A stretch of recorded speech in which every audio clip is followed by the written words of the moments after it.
All right. Welcome back to another great episode of Realty Resilience. I am your host, Dave Nations, and I'm super excited about our guest today, Meagan Henry. Meagan was a tremendous help to us back last fall. We were introduced to her as a very expert, has a very good expertise in the database world, but I was like an expert coach on like a very specific topic that really helped us. And I'm sure we'll cover it at length today in this call, in this interview. And without further ado, Meagan, how's it going? Hey, man, it's going great. Thanks for having me. Absolutely. If you wouldn't mind, if you want to give somewhat of a background of what got you into real estate, what you're doing before real estate, and share with the listeners a little bit about yourself. Yeah, sure. So I'll make it the nutshell version as much as I can. So before I got into real estate, I was actually living overseas. I was living in Southeast Asia as the director of studies for a business institute there. And I sold a lot of contracts to foreign companies who came that they wanted their staff to be able to give presentations in English. So I taught presentation skills, if you can believe that. And I also did some not for profit work there with microfinance and children's homes. But long story short, when I moved back, my husband and I came back, and there was a realtor who was calling his database, if you can believe it. And he called my father in law. He was looking for someone like to work for him, not to sell a house. And my father in law said, well, hey, my daughter in law is back in town. You guys should talk. So he called me and he said, hey, your father in law thinks we should meet. So I went to his office and he explained his vision. It was just him and an agent at the time. But he wanted to have this company, he wanted to build this team. He had all these great ideas, and I was very drawn to the idea. So we said, let's go. I started out with him. I went from being his EA to his DOO to his director of sales to starting the ISA division for that team. And when I started, it was me and him and one agent. When I left, it was over 20 agents strong with an ISA division. So it was quite the journey. But that's how when I left there, I went full time into coaching and training, and that's how I got to be here with you today. That's amazing. How long were you guys together building out that team from the two of you to 20 of you? 5 years almost to the day. Okay. Wow. And you did a little of everything. Yeah, I got to do almost every single thing you could think of on a real estate team. That's So pretty awesome. Of all the roles you had, what was your favorite one? I loved being the director of sales. I'm not gonna lie. I loved helping people convert leads and the people that they already knew, liked, and trusted into business. It's just, I loved it. I still love it. Yeah. Well, clearly, that's pretty much what you're doing, right? And so then after 5 years of that, you went all in on coaching real estate agents and just generally speaking coaching, or have you been doing this database coaching ever since? Actually started, I was one of the first ever MAPS, if you're familiar with Keller Williams, like MAPS operations coaches, because I had that background. So when they started looking for MAPS operations coaches, I was one of the first two to go through. And so I've coached a little bit of every directorship. I've coached director of sales, I've coached director of operations. But throughout that whole process, I was very curious. I was very interested in why do some people convert their databases so well, where seemingly equally talented people maybe struggle. And so that was always a common thread, though it wasn't the only thing that I coached for the now almost 7 years I've been doing this. That I think I shared with you before, like I just started tracking it. I have like 7 years of a spreadsheet, just of data of what people do and how they're converting. And it almost was like a hobby of mine running behind the scenes. And then I turned all of that information, everything I knew how to do to help people convert their database, and I turned it into what I do today. That's awesome. So obviously your experience in working and building the team and then getting into coaching and really the operation side and then seeing the database, all of that. I mean, you've gotten a pretty well-rounded picture of real estate. So how important to you is the database for an agent? I mean, it's everything. If you want to, you can go it the hard way and you can buy leads and do all that. But if you want to have, to me, a business that's fun and sort of effortless and feels carefree, I know those are big words to throw around, but to me, that's what the database of people who know, like, and trust you, that's what your sphere of influence, your friends and family, that's what doing business with them feels like to me versus doing business with some stranger off of the internet. Do you believe that having a database driven business though, that I can really scale it, that I can grow it to 20 people and have all these people in there and still have a functioning business without having to just buy leads? Yeah, absolutely. So I work with a lot of people in training them how to convert their databases. And it's fat. People are so cool. I just love people. But there's so many different ways that we get to know, like, and trust more people. And we get more people to know, like, and trust us. And some of those are the traditional real estate based, like open houses or farming. But there's no reason you can't farm a neighborhood and then slowly transition that entire neighborhood into know, like, and trusting you. And now suddenly you've got however big that neighborhood is. Yeah. So let's jump into really what your process is. You're talking about the know, like, and trust, or the KLTs. Share with us, what is your process and how you're working with this? Because, well, before you do, I'll share. We hired you as a coach last year for our team, and really our team, 85% of our business has been referral, repeat, SOI, all coming from our database. So we're big believers in the database, and we do an event every year, our big pie event around Thanksgiving. Our other coach, Liz, had said, "Hey, you guys should talk, and I think she can really help your conversions around your events." And so we brought in Megan, and we had this full on training. And it's funny because having done this for now 17 years, you've been in a lot of trainings and do a lot of things. I'm like, all right, well, what's this going to be? And totally different than anything we've really done. And I loved how hands-on it was. I loved how in the weeds you got your passion and energy around just the training with each of the agents on the team and everybody. It shows through that you love doing this and love helping people and are very passionate about it. And then honestly, it's the best results we'd ever had for our pie event. I've gotten more referrals this year than probably ever. And I was involved in all of the same training and doing the same things as everybody else. And it was awesome. So, and I loved how just real you are about how to have the conversations and how to, when the door opens, to walk through it, and, all of those things. So I just wanted to kind of share my own testimonial as we jump into this, and I've even referred you to people. And I think it is a really cool thing. And while there are teams that are very successful that buy leads and go about their business in another way, for those people that want to build a business around their database or have a database built business and want to do a better job of it, this is your podcast. So, so without further ado, I guess if you want to share with us a little, like, what's the secret sauce here? Yeah, thanks. Well, thanks for all that, Dave. I'll start by saying, like, the coolest opportunities exist in our database, and sometimes we just don't know how to look at it. So a lot of times when I talk with someone and they say, "Well, I have a database business. 90% of my business comes from the database."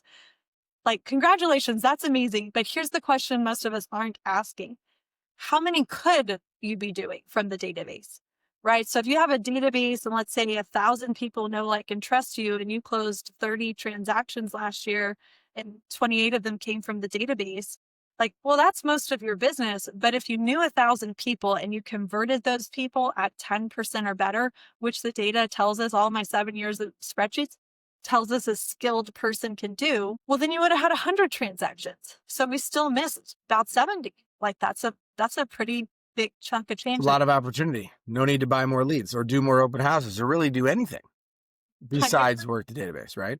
right? 100%. So that to me is like what's so appealing about this. Plus, all these people already know, like, and trust you. So really it comes down to, thinking about who is the avatar, who is the person that I'm looking for my database. And that's what I use the KLT for. It's the people who know, like, and trust you. I could call them, a stranger could call them and say, like, "Hey, do you know Dave Nations?" And they'd be like, "Yeah, of course I know Dave," right? They know, like, and trust you. They're not going to be like, "I'm sorry, who's Dave? I don't want to buy whatever you're selling," and, like, hang up on me. So If I that's can the interrupt real quick, I would say I think that's part of what is the challenge in all of it is your database. I tell you I have 1,000 people, but do I really have 1,000 people? When it comes down to what you just said, that I have to call, like, I'm going to call your database and we're going to find out who actually knows you. Well, it's really like 100. The 1,000 are like, I don't know, people from open houses from 10 years ago or some door knocking, or there's a mixture, right? So I think it's also really knowing what is in your database that goes along with this exercise, right? so true. And I would say to anybody listening, like, don't throw those people out. Like, maybe you did have an open house and they're 10 years old. We can actually convert those, not at maybe 10%, but we can convert them usually above 7%, if as long as we can tell them how we know them. So as long as we can say, hey, it's Meagan Henry, and we met three. This is so crazy, but we met 3 years ago at an open house. You were looking at 123 Main Street. Then they'll tend to still stay on the phone and have a conversation with you. So that's a pretty. I call that a loose tie. That's a pretty loose tie, like very loosely connected to know, liking, interesting. Maybe 3 years ago, we could have called it a stronger KLT, but now it's very loose. Those people still convert too. So, but you're spot on. Like, who is in that database, and do they really know, like, and trust us? I had this great client, like one of the most like amiable, friendly, social guys I've ever met in my life, and he had put all these people into his bucket for know, like, and trust, and he's like, oh, these people love me. And then we started calling through, and like we couldn't get anybody to pick up the phone, and he's like, oh. Humbling moment. So funny. But yeah, who are those people? And don't discard them. They may be more KLT2. They may know, like, interest you more than you think. So we're gonna call them though. That's how we're gonna know. And so once we get them in a bucket, like, who's the avatar? People who know, like, and trust me. Where are we gonna house them? You need your CRM. How are we going to sort them? I have 3 ways I think about, like 3 kinds of segments that I really like to see. One is, who's your raving fan? These are like your inner circle. You could call them at midnight to like come pick you up off a street corner, and they're like in their car to come and get you. It's like your inner circle. Then you have your friendly acquaintances, and that's most of our relationships as adults. They'll answer the phone for you. They'll talk to you. They may even come to your kid's birthday party, but they're not your best friend. And then we have loose ties. Those are your older, like, maybe you haven't talked to them in a while. Probably if I called, they would know who you were, but I might have to remind them why they know you. That's our loose zone. Yeah. Those are probably a lot of the agents, if you or clients, if you did get leads or like an open house where you really didn't have a connection other than the real estate transaction, that it is very much a loose tie feel because it was more transactional and I didn't really get to know you that well, maybe, right?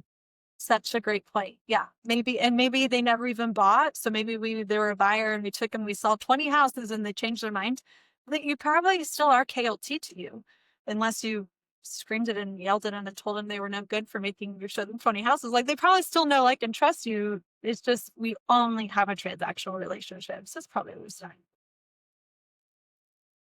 So who are they? Where are we going to house them? How do we think about separating, like segmenting them? And then we're going to throw a party. We're going to have a giveaway. We're going to do an event. We're going to give ourselves the kindness of a reason to call all of those people, all 1,000 or however many you end up having, 100 people in your database. And that's a kindness to ourselves, I think, because I just think sitting down, like, if you tell me to sit down and talk to 5 people every day and I got to do it no matter what all the time, I'm like, just because it's Wednesday, I'm going to just die inside a little bit. Like, every single day I have to do that. It's the worst to me. I cannot, I was just like, can't, Dave, I just can't. So instead, I'd rather say, like, hey, I'm going to call everybody I know and tell them about this really cool party. I'm going to call everybody I know and tell them we're giving them a pie. I'm going to call everybody I know and tell them we're giving away baseball tickets if they want to enter the raffle.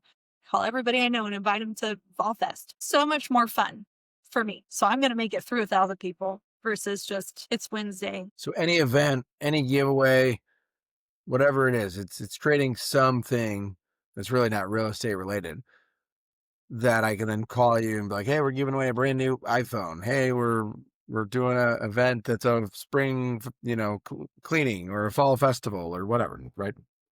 Yeah, you Okay. nailed it.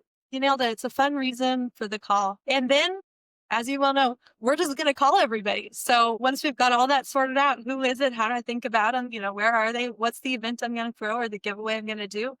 Then I'm calling through all of my people that know, like, and trust me to invite them to participate in this thing. And when I do that, of course, I have to have a specific way to think about talking to them. I have to have some skill around the conversation. I have teams will call me all the time and say, Meagan, we do events. How come we never set any appointments? And my first question is always like, well, okay, tell me, what was the goal? How many appointments did you want to set? And they'll be like, oh, none. This is just like a nice thing we do for our clients. I'm like, well, then congratulations, you nailed it. Like, you got your goal, like, you did it. So we do want to have a skill set. We want to develop like a way to think about, what should this event do for us? And to me, the party's a party. I don't talk about real estate at a party unless someone wants to talk to me about real estate at a party. I'm going to talk to them about real estate when I called them to invite them to the party, because the party is just a party. Who knows what I'm going to be doing? I'm going to be out, being at the party. So we think about what are we going to say? And to me, that is where the magic of real estate conversion comes because I don't know about you, but I've been to a lot of bad sales training. And what I mean by bad sales training is it's only about the transaction. It doesn't have anything to do with the person. It just discounts the fact that there's a person across the phone from you that knows, likes, and trusts you. It's like a real human. And instead, it just focuses on get a sale. Like, who do you know that wants to buy, sell, or invest in real estate? To me, is the most rapport breaking question you could possibly throw out. How many times is that person going to pick up the phone for you if every time they do, you say, before I let you go, who do you know that wants to buy, sell, or invest in real estate? Probably once, maybe twice. After the second time, for sure, they're like, "Oh God, I already know what he's gonna say." It's Yeah. nations again. Yeah. All he wants to do is sell me some real estate. Did he even care about me? Like, he just wants to sell me some real estate. Yeah. So we don't do that. We talk about the person, we put the person first. We make What am I sure. gonna say to him if I don't really know them though? Like this is where I think the rubber starts to meet the road. Like I think this is great, cool. I don't want to use that line. That line's lame. But I haven't really talked to you in a long time. So now how do I get this going? Or a few months, right? I mean, I know you some, but not well enough. It's just awkward. I think that's always the biggest thing we hear from everybody. Well, I don't call them all the time because I don't know what to say. So how do we get into like an actual conversation? Yeah, it's such a good question because I think the fear, and I've had it too. I was no good at this. That's why I sat down and had to think, how am I going to do this? Right. That's why I can teach it now. Is I used to just be terrible at it. So when you think about it, like often the part of not being good at it comes from that fear you just mentioned. Like we're afraid that we're not going to know what to say. Like we're afraid that something's going to happen and we're going to look stupid or they're going to judge us. We're missing what I call like the three critical trusts. Like we have to trust we can have a conversation with this person and it's going to be okay. We have to trust that what we know is worth knowing. We have information, they probably want to know it too. And the third thing we have to trust is we have to trust them. We have to trust them to not hate us if we say something weird or they don't love our conversation. Like we have to have those three trusts. But it doesn't mean that we don't think about what is it that we know that's worth knowing. How come we can trust it? So I always, when I go to coach a team like yours, we work a lot on what is the real estate information that you want to tell this person and how do we get it into this conversation without them really realizing that they're having a real estate conversation. Because it is interesting. They maybe do want to know it, but they don't want to be beat over the head. Like they don't want it to be delivered so bluntly that it appears as though you only care about them because you want to tell them this interesting real estate thing. Fair. Did I answer your question? I just get Yeah, so. yeah. Well, it's true. Because all that's accurate. And yes, you did because you do want to call, and I do want to invite you to my upcoming party or whatever it is. But I personally, I'm like, I really still want to try to figure out how to have a conversation about real estate. Especially if it's somebody I don't talk to all the time. If it's a good friend of mine that I see a lot, like I'm probably just calling and laying that out there. And if he asks me, great. But otherwise, if it's somebody that what do you say? Friendly acquaintance, maybe, and even the loose ties. If I can get them speaking, then I think I'm winning. The raving fans are my raving fans. So am I that worried about them? I guess. And I don't know if that's the right way to be thinking about this. Oh, yeah, you nailed it. Yeah, like your raving fans, I would say it's like your top 10 raving fans, you probably don't even need to, on the day you sit down to call all 1,000 people, you probably don't even need to call those 10 people. Like they already know you're throwing an event because they saw you at that party last Friday or like at the kids' baseball thing or, whatever. So you probably don't, there's no gap in information between them and you. But everybody else, you do want to get into a real estate conversation. I think we tend to, honestly, in any sales industry, we tend to think we can either do one of two things. We can develop the relationship or we can talk about real estate. And that's a crazy way to think because we develop relationships and talk about lots of things all the time. Why can't one of them be what we do for a living? We like it. It's fun. We enjoy it. We should talk about it. I don't know if this is a good idea or not, but could we role play through like a conversation and see what it would sound like? I say that because I'm like, I don't know what's going to happen next. So I maybe don't want to offer this idea, but I am sort of curious, and I'm sure others like, okay, well, what would this sound like if you're the agent and you're the expert, which you are in this situation, you're calling me and I'm your client. How do you get a conversation in, but it doesn't sound slimy? It doesn't sound like you're like, oh God, here we go again, that kind of thing. Yeah, I love it. Yeah, let's just role play it. Put you on the So spot. I'll be calling you about, it is and it isn't because I literally do this all day That's long. true. This is Yeah. true. I'll be calling you about an event. And we're just going to say you're a friendly acquaintance. Like you're somebody who like, we're not super close, but you would know who I was when I called you. And you'll just be you, right? So don't be in real estate though, because you can't do that. That won't work. So pick another job or something.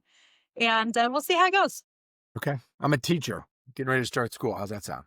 Oh, I love it. I love it. Okay, let's see. Okay, so but I'm so to everyone listening, I'm just gonna assume I don't know that because that's what people are afraid of, right? Like you don't actually need to go deep dive Facebook this person or like even go to your CRM and read through 8 years of notes. Like it's okay if I don't remember what you do for a living. I trust you, I trust me, I trust that what I know is worth it.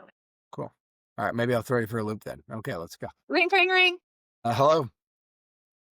Hey Dave, it's Megan. Hey, Megan. How's it going? Good. I don't know if you saw, I sent out some stuff about this event I have coming up. I want to get to that, but before we do, just how have you been? Been good. It's been good. It's been a good summer. Can't believe it's already almost over. Well, I know my kids go to this school. It starts like the day after. When does it start? September 3rd. So we still have a couple weeks, but it always goes by so fast. When does school start for you guys? We're starting August 18th, about 10 days from now. Oh, 10 days. Okay. Is this good news or is this bad news? Like, are we excited about getting back to school schedules?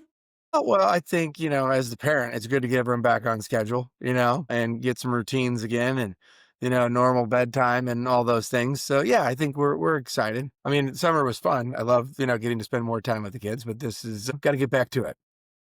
Yeah, I get that. I'm always like baffled. I'm like, where do parents send their kids during the summer? It's like, how do you work and also have your kids be on summer break? Like, what do you guys do? Well, iPads are a wonderful babysitter.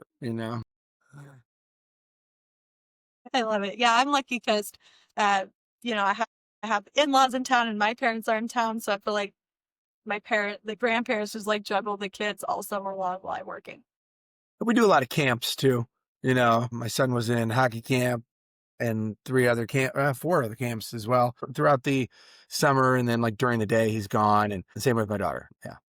Now, remind me, how old are your kids now? My daughter is going to be 16 actually on the 18th. And so her first day of school is also when she turns 16. And then my son is 11. Oh man, wow, that's wild. Sweet 16. So have you noticed like my kids are younger than yours, but I just feel I have all boys, I have three boys. And like every year they get older, they get bigger. And I'm like I swear, if they try to get in the kitchen with me one more time while I'm trying to cook breakfast, I will lose my mind. I'm like, get out of the kitchen. I can't, you're too big, all of you in here at one time. So it's starting to feel a little tight. And it's interesting because I was at this, just like this educational thing for real estate. I don't know if you remember, I'm in real estate. And they were talking about appreciation, or in this case, depreciation of the housing market. And I just got curious because, we bought a couple years before COVID. I don't know if you remember how COVID Of course. impacted. Yeah. Yeah, of course you remember COVID. Yeah. Well, we bought a couple years before that. And so it's true in our market, like prices have gone down over the last like 36 months. But I wanted to see, like, since we bought it, what our house had done. Like, was it worth more? Was it worth less? So I looked it up and our house has actually appreciated almost 300%. So not the last 3 years, but like since we bought it. Is that wild? Can you believe that? And it sounds like a ton. I don't know what normal is, but 300% sounds off the charts.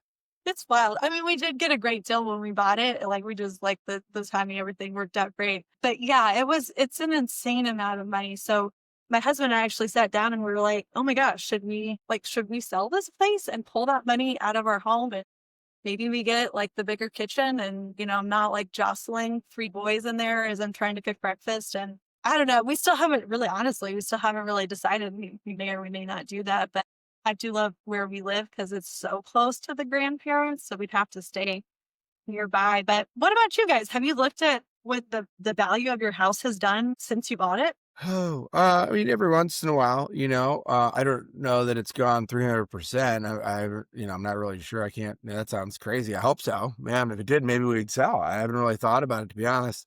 We got the school year starting now, so I just been focusing on that. But No, I think the house has worked out really well, and we've enjoyed it.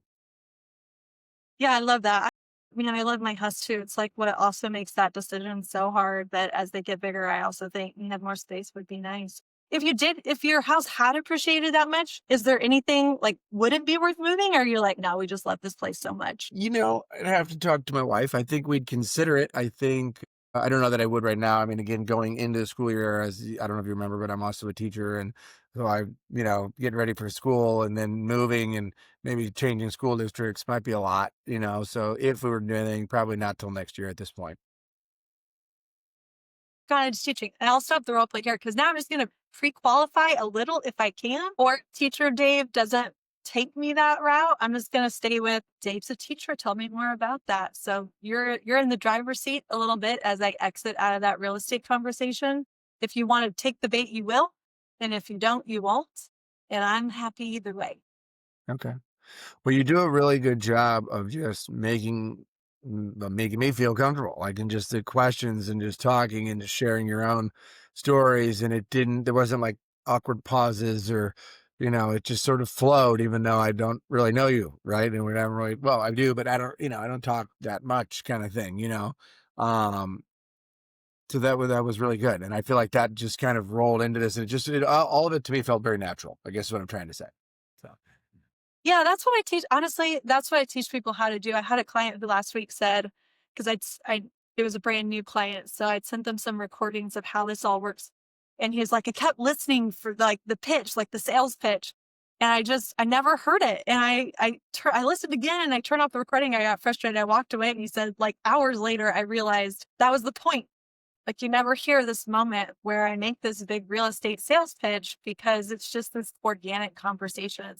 It's why it works because you never feel like it's the only reason I called you. Well, and in the conversation we just had, there wasn't a pitch, but you did get real estate in. You did say, well, if your house appreciated for that, like, would you sell? Like, so again, it wasn't the who do you know that needs to buy, sell, or invest in real estate that direct, but it did start to get me thinking, right? Like, well, maybe, I mean, I don't know. That wasn't on my mind right now. It's kind of a big decision, but you at least were able to start that and refresh my memory of what you did in case I did forget you were in real estate and, get me thinking like, did it appreciate for 300%? Man, what would that even look like? Like, I can't do that math. I need a calculator. So, yeah. What? No, we didn't do it for anybody listening, following along at home. I didn't mention the event. Why? It's because I always take that's the very last thing I talk to Dave about. So after I attempt a little bit more pre-qualification, like, well, if it was the same school district, like, would it be interesting? Like, I might attempt a little bit more pre-qualification. Whether it goes or it doesn't go, I'm gonna bail. I'm gonna exit too. Like, I don't even know how we got into that, Dave, but like the reason I called you was like I mentioned at the beginning of the call. Now, how do you determine in that situation, right? Are you going to go down the path and start pre-qualifying me and start digging more because I'm like, well, maybe, and you start going that way, or you're like, cool. Well, hey, the reason for my call is we've got this really cool event coming up. How do you decide which direction we're going? What's that based on? Yeah. So one, it's practice. Like the more you have this conversation, the better you'll get at figuring out which one to do. But the second thing is, I think we just overcomplicate sales. Like I'm gonna let you be in control. If you start to get uncomfortable or you start to try to change the topic, I'm just going to let you. Like, even if I converted 10% of 1,000, even if I got 100 people out of every 1,000 people I know to either buy, sell, or invest in real estate with me or give me a referral for someone, that means 900 didn't. That's a lot of people, right? So, like, the odds that even if I'm a great converter and I convert 10% every single year, I'm not converting 90%, not because I'm not good at my job, but because they don't have a need. So I'm not going to be pushy or weird or forceful. I'm just going to let you kind of be in charge. I trust you to know if you're interested in this information or not. And if you take us out of the real estate conversation, I'll just follow you. Because if you're Really interested, have to be remembering it's a numbers game. You really have to be listening to what the person is saying. Both of those things can be hard to do. One, because we're selling and, I'm like, I need business now a lot of times, or, if I don't walk away with anything, I feel like I failed that phone call for whatever reason or that opportunity. But yeah, so I think the numbers game thing makes sense. I think the follow up to that is really listening to what then you're telling me, because I think a lot of times we're sort of surface listening and maybe doing something else on the phone while I'm talking to you. And I missed the opportunity, in the call where you say something about real estate. I'm like, oh, okay, yeah. So, hey, I was calling about this event, and that was really it. And I think those are a couple of key components into making this a successful call. And I would consider it successful either way, because again, to your point, if I got to talk to, if 1 out of 10 are going to work, I got to talk to 9 people that won't, so I have to still get through that call, which would still be a success, right? Yeah, and if you, like you said, like, it felt natural, it's easy to talk to me, like, and then I'm gonna invite you to a cool event, the odds that you pick up the phone 3 months from now when I call you again go up. So my pickup rates get higher, and the odds that I can slip in that real estate, like, one day you will be in that 10%, because maybe it's not this time, maybe it's not next time, but, like, eventually you are gonna be in the 10%. You're either gonna have a real estate question or know somebody that you could refer to me. Okay, so I've gone through the database, I've called them all about this event. So how many times do I have to do this? Because you just made an interesting point there. That I'm going to talk to everybody. So how often do I have to then talk to them to be falling into your 10%? I recommend to do it once a quarter because I have 7 years of data that says people who do it once a quarter have the best outcomes. However, I will say, like, you can get to 10%, 20%. I have a client who just recently graduated my program at 38%. That is in one quarter. Like, that's in one session of an event. So will she get 38% the next time she does it? Like, golly, maybe, like, then we should all be buying her real estate, whatever, like, we'll see. Probably not. Like, it's just she had an untouched database. So maybe you could do it once a year if you're very skilled. Why take that chance is my thinking. Like, you're only going to get better at it the more you do it. Do it once a quarter and see what your numbers do. They should only improve. So my first thought, and this might just be my own limiting belief, is that 4 times a year sounds great. 4 quarters, great, but I got to plan the event. I got to run the event. I got to put all of that together. Then I got to call these people. So I got 1,000 people in my database. I got to make 4,000 calls throughout the year. Plus, I do the event. Like, I'm overwhelmed, Megan. How am I going to do all this 4 times a year? Oh, and by the way, when I do convert all these people, I'm supposed to sell them houses. So Yeah, small stuff. when is that happening? Yeah. Quality problems, right? Like, if you're converting that well, maybe you do it twice a year and you're just as happy with like 7%. Well, being funny but serious at the same time, because I'm like, I know we went through that. Like, it was like, okay, we're gonna do that 4 times. So we did the event, then we did another one, and then we had another one planned. I'm like, I don't know that we can do another one right now. I feel like we're just coming off the other one, and now it's like, holy cow. So like we had to kind of trim that back for us. But I understand why you're saying it. Just curious how you get over that hump of like, man, this is a lot, that It's such a good overwhelm feeling. question. I think for you guys have a larger database, so I don't know how many people. There's some segment of your listeners who have that problem and some who have a reasonably sized database. But in terms of like planning the event and everything, I would say giveaways work just as well. So my client that was in the 38, she is a person on a team, and that team was just doing a giveaway.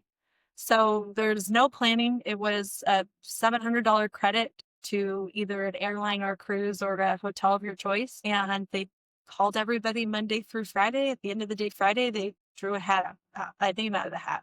So in that case, you still made all the phone calls, but there was zero event coordination. And you still had this really lovely reason to say, hey, I'd love to submit. Like, you don't need to do anything. Just give me permission to put your name in the hat.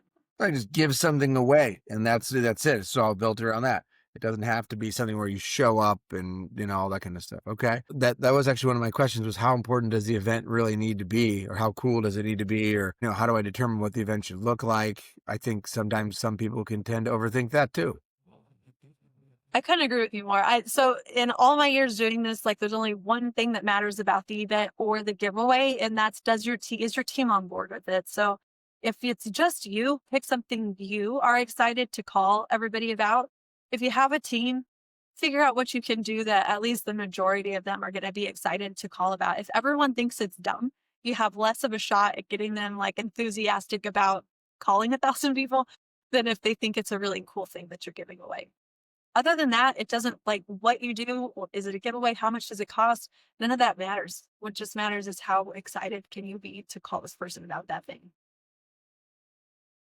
All right, so I think we got the steps down as far as like the categories, the event, get a good role play on how to handle a conversation. What else do they need to know around this? Is there anything else that we haven't covered so far in this journey?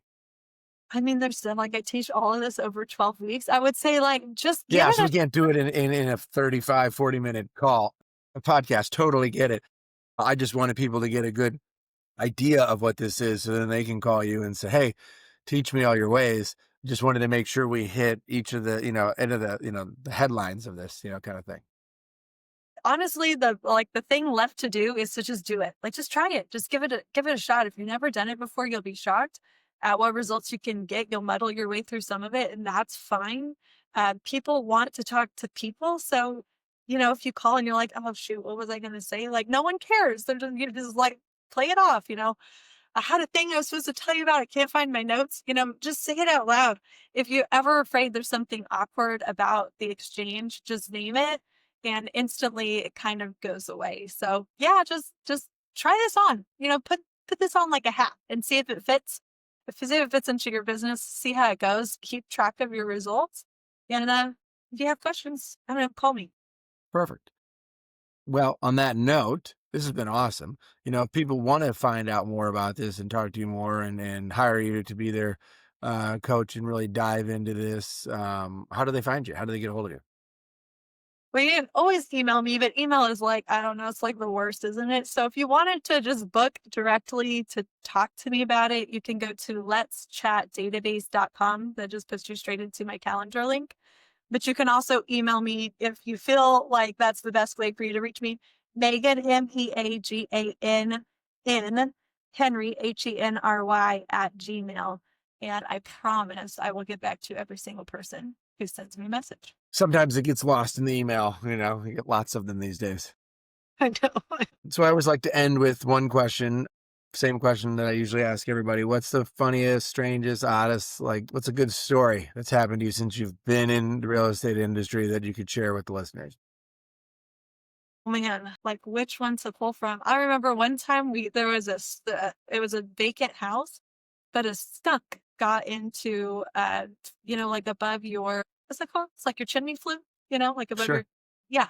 So skunk got in there. So our photographer went in to take pictures and he's like, I think there's something in there. So he was trying to get it out and it sprayed him. And so then we sent like a couple people from our team over there to help try and get the skunk out. It sprayed them too. Like half our team got sprayed by this skunk. We did finally get animal control. Why that wasn't the photographer's first thing to do, I don't know. Yeah, But especially you didn't go there as opposed to calling your team members and say, hey, somebody come here and get this skunk out. What were they going to do when they did get it anyway? Did the house stink too? the house stinks so bad. We had to get all of these like air filters in there and it was terrible. But yeah, I was what is there's no real estate emergency that we should be handling. It's like the fire department, animal control, like what were we doing here? That's good. But yeah. Did you sell the house? We did sell the house and I sent everybody out for the day. I was like, you have to get back out of here. They smell so bad. Funny. Very cool. Well, I appreciate all your time today. Appreciate your insights on this, and look forward to catching up with you again. I'm sure we'll be talking this fall. We have our big pie event coming up, so we'll probably need some support. But seriously, thanks for jumping on with us today. Really appreciate it. Thanks for having me, Dave. Absolutely. And that's the wrap on another great episode of Realty Resilience. Thanks for watching. Thanks for listening, and stay tuned for another episode coming soon. Thanks. Thanks for tuning in to this episode of Realty Resilience. Be sure to join our free Realty Resilience Facebook group where real estate professionals connect, share strategies, and access resources. You can also follow us on Instagram, like us on Facebook, or subscribe to our YouTube channel for more insights. And remember, we release new episodes every 2 weeks. See you next time.